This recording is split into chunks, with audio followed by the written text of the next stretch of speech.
Welcome to Gaia's Calling, where stories ignite your spirit and the earth whispers her secrets. I'm Brad Swift, a write-on-purpose author of eco-fiction and nonfiction, inviting you to become an eco-guardian. Together, let's explore the wonders of our world and take action to protect them. Listen closely. Gaia is calling. And today's call is to a No-Buy Friday. A day to reclaim our power and maybe, just maybe, our sanity. So let's dig in. How about breaking free from the great untruths and taking the first steps towards a thriving future? Let's start with, I have a confession. My family and I love the convenience of Amazon, the store. And we're not alone. Our downstairs neighbor, same story. The Amazon trucks have a well-worn path to our doorstep, practically part of the neighborhood scenery. There have been days when packages arrived before I even remembered ordering them, like some kind of modern-day magic. And yet, there's something unsettling about how automatic it's become. The one-click purchases, the never-ending stream of cardboard boxes, the sense that more is always just a tap away. That itch to buy, to accumulate, to solve an inconvenience with a shiny new thing. Where does it come from? And more importantly, what would happen if we just stopped? Well, on February 28th, 2025, thousands of people will be participating in the No-Buy Friday, a 24-hour economic blackout designed to challenge the grip of consumer culture. For one day, we opt out. We refuse to feed the machine that tells us our happiness is just one more purchase away. But this isn't about deprivation. It's about liberation. Because No-Buy Friday isn't just about not buying, it's about pausing, reflecting, reconnecting. It's about asking, what actually makes me happy? What truly adds value to my life? It's also about breaking free from some deeply ingrained cultural myths, what I call the great untruths, also known as the guts, G-U-T-S, because they really are gutting us and our world.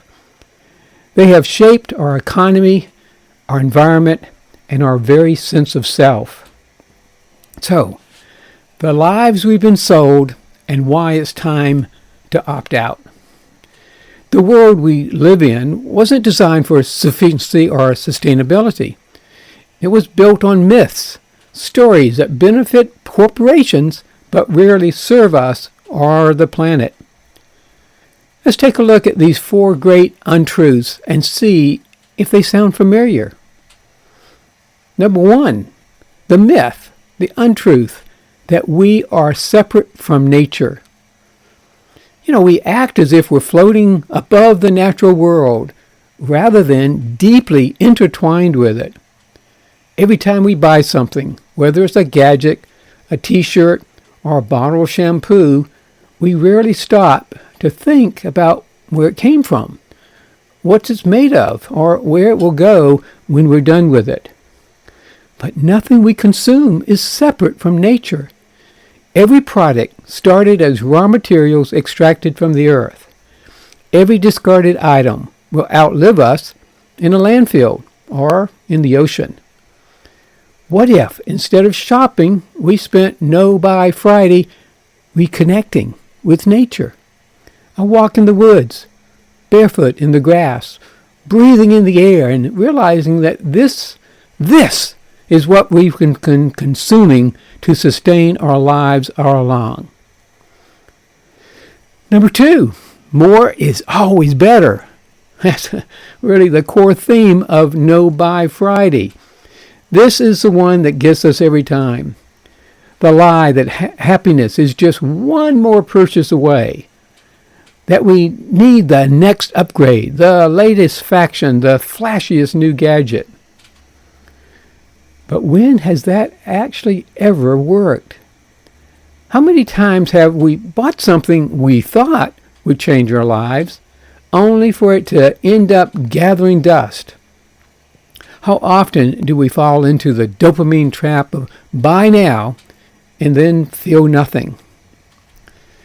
Instead of chasing more, what if we spent this day of Friday, being grateful for what we already have? In fact, how about the preceding days before Friday, if you're reading this article ahead of time? What if, instead of scrolling through sales, we took an inventory of all the things in our life that already bring us joy? And then how about the great untruth number 3? After all, the earth's resources are infinite, aren't they? Well, we shop like there's an endless supply of everything: water, trees, minerals, labor. We throw things away like, well, away is an actual place. But the truth is, we are living on a planet with limits.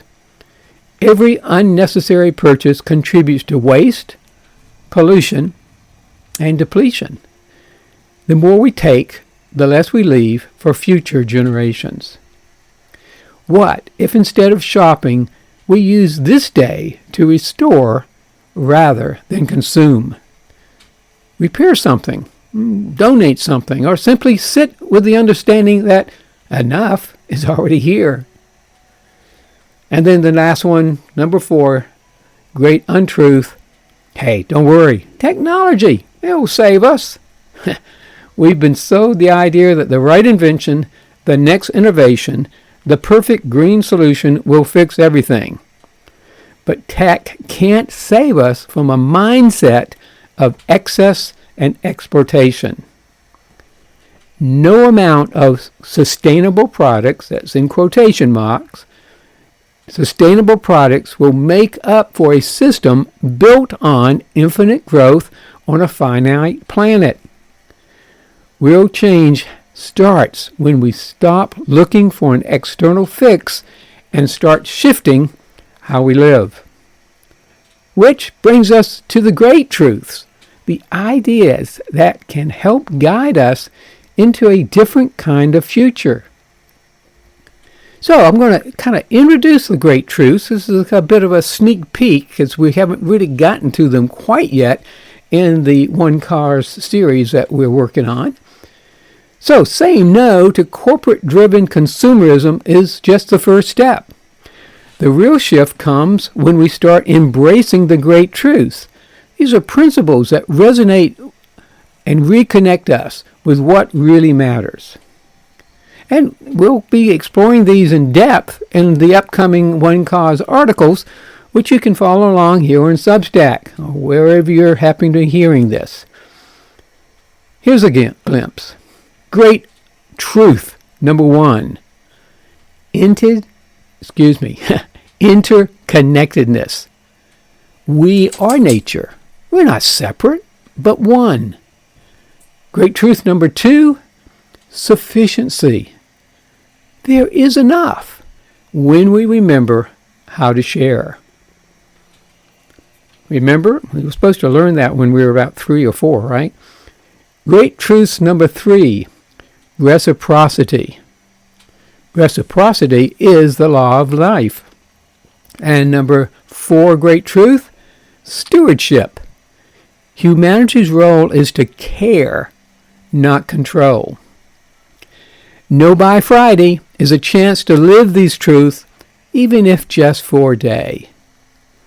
Now, how to make No Buy Friday a day of gratitude and reconnection? Well, number 1, commit to not buying anything from major corporations. Opt out of Amazon, Walmart, and other corporate retailers for the day. Number 2, practice gratitude. Take an inventory of what you already have. Write down 5 things that you're grateful for, big or small. Number 3, go for a walk in nature. Experience the wealth that's always been there beyond price tags and checkout carts. Number 4, find creative alternatives. Borrow a book instead of buying one. Hey, I'll go to the library. Cook with what's in your kitchen. Make something instead of ordering it. Number 5, spread the word. Share your experience. Invite others to join.